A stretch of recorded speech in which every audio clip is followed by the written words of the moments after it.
করেছে এই মাছটা আমি নেব। কারণ হযরত ওমর ফারুক রাদিয়াল্লাহু তাআলা আনহু পছন্দ, হযরত আবু বকর সিদ্দিক রাদিয়াল্লাহু তাআলা আনহু এনারও পছন্দ। তো যখন দুইজন মাছটা দেখার পরে দুজনের মনের ভিতরে খুব আশা জাগলো যে এই মাছটা আমি নেব, ওই মাছটা আমি নেব, তখন হযরত আবু বকর সিদ্দিক রাদিয়াল্লাহু তাআলা আনহু, হযরত ওমর ফারুক রাদিয়াল্লাহু তাআলা আনহু মদিনার বাজারে দুইজন তখন চুক্তি করতে লাগলেন যে এই মাছটা কি করা যায়।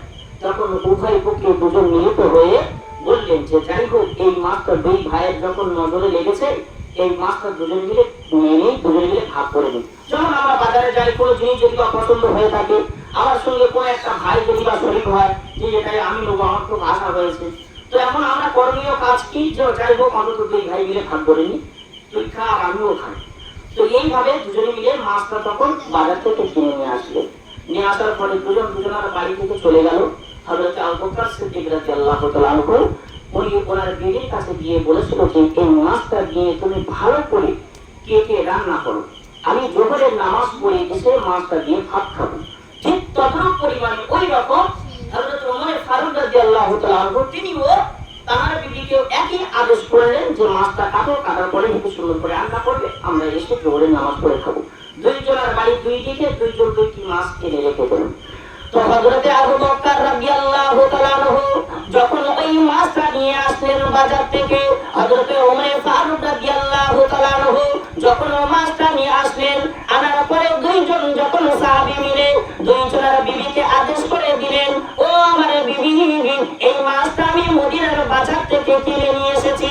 হযরতে আবু বকর সিদ্দিক রাদিয়াল্লাহু তাআলা আনহু বললেন যে আমার প্রাণের বিবি রে, এই মাছটা অত্যন্ত পছন্দ হয়েছে, খুব সুন্দর আমাকে পছন্দ হয়েছে, তবে মাছটা যেন বেকার না হয়, এই মাছটি যেন বেকার না হয়। ঠিক ততটুকু পরিমাণে একই পদ্ধতিতে হযরতে ওমর ফারুক রাদিয়াল্লাহু তাআলা আনহু তিনিও তার বিবির কাছে বললেন, ওহে আমার প্রাণের বিবি, মাছটা খুবই পছন্দ হয়েছে, মাছটা আমাকে খুবই ভালো লেগেছে, তো সেই জন্য করে এই মাছটা আমরা দুজনে মিলে ভাগ করে নিয়ে এসেছি, দুইজনের বাড়ি থেকে রান্না হবে, দুইজন খুব সুন্দর করে খাবো। এমন অবস্থায় মনের আশাটা মনের তৃষ্ণাটা মিটে যাবে। হযরতে ওমর ফারুক রাদিয়াল্লাহু তাআলা আনহুর বিবি হযরতে সিদ্দিক আকবর, হযরতে আবু বকর রাদিয়াল্লাহু তাআলা আনহুর স্ত্রী, এমন অবস্থায় দুইজনে মিলে মাছটা হেবি সুন্দর করে কাটলেন। কাটার পরে ওই দুইজনে মিলে মাছটা আবার ধুয়ে নিয়ে আসলেন। নিয়ে আসার পরে যখন এই মাছটা বাড়ি থেকে নিয়ে এসে যখন আমাদের মায়েরা বোনেরা মাছ ধরুন এমন সমস্ত জিনিস নিয়ে যখন উনুনের কাছে যাওয়া হয়, যখন উনুনের কাছে নিয়ে যাওয়া হয়, ওই মাছটা নিয়ে যখন হাঁড়ির মধ্যে দিয়ে দেয়, দেওয়ার পরে ওই মাছটার গায়ে এমন অবস্থায় ঝাল হলুদ এমন অবস্থায় নুন যা কিছুই বলেন না কেন দিয়ে যখন একসঙ্গে পাক দিয়ে দেয়, যখন একসঙ্গে পাক দিয়ে দেয়, দেওয়ার পরে হযরতে সিদ্দিক আকবর আবু বকর রাদিয়াল্লাহু তাআলা আনহুর বিবি এমন অবস্থায় মাছটা নিয়ে রেখে দেয়, উনানের মধ্যে আগুন জ্বালিয়ে দেয়, চুলোর মধ্যে আগুন ধরিয়ে দেয়।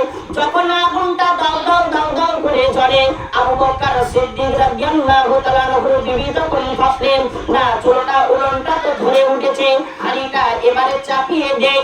এমন অবস্থায় যখন হাঁড়িটা চাপিয়ে দেয়, আবু বকর সিদ্দিক রাদিয়াল্লাহু তাআলা আনহুর বিবি হাঁড়ির দিকে লক্ষ্য রেখে যখন উলানের উপরে যখন মাছটা নিয়ে এমন অবস্থায় হাঁড়িটা নিয়ে উলানের উপরে চাপিয়ে দেয়, চুলার উপরে যখন চাপিয়ে দেয়, ও বাবা জি আমরা ভাইরা শুনে রাখুন, এমন অবস্থায় আবু বকর সিদ্দিক রাদিয়াল্লাহু তাআলা আনহুর বিবি উলানে এমন অবস্থায় চালান দিয়ে দেয়।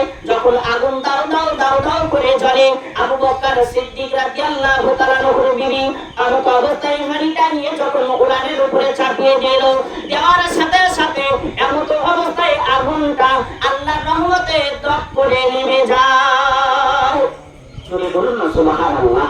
যখন হযরত আবু বকর সিদ্দিক রাদিয়াল্লাহু তাআলা আনহুর বিবি ওই মাছটা ভালো করে তুললেন, ভালো করে ধুয়ে নিয়ে আসলেন, পরিষ্কার করলেন, করার পরে মাছটা হাঁড়ির ভিতরে দিলেন, দেওয়ার পরে যখন উলানের উপরে দিচ্ছে, চুলোর উপরে দিচ্ছে, দেওয়ার পরে দেখছে যে আগুনটা সঙ্গে সঙ্গে হাঁড়িটা চাপানোর পরে টপ করে আগুনটা লেগে যাচ্ছে।